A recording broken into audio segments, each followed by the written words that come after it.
எல்லாத்துக்கும் வணக்கம் அண்ட் நன்றி சார், ரொம்ப தேங்க்யூ. இவ்வளோ பெரிய ஸ்டேஜ்ல எங்களை வந்து ஹானர் பண்ணதுக்கு. எவ்வளோ பேருக்கு இந்த ஸ்டேஜ் கிடைக்காம ரொம்ப ஏங்குறாங்க. ஆனா எங்களுக்கு ஸ்டேஜும் கிடைச்சு, பேசுறதுக்கு மைக்கும் கிடைச்சு, அதுக்கு மேல் த கிரேட் லெஜண்ட் எங்க பக்கத்துல இருக்கிறப்ப ரொம்ப சந்தோஷமா இருக்கு. ஒரு சின்ன கவிதை மட்டும் அதை சொல்லணும்னு ஆசைப்படுறேன்.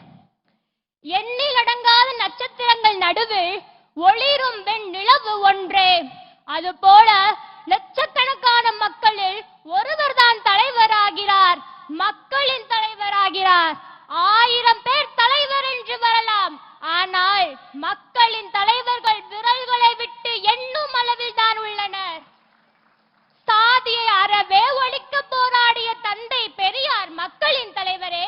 ஏழை பிள்ளைகளுக்கு கல்வியை அள்ளித்தந்த காமராசரும் மக்களின் தலைவரே. இவ்வரிசையில் அடுத்ததாக வரும்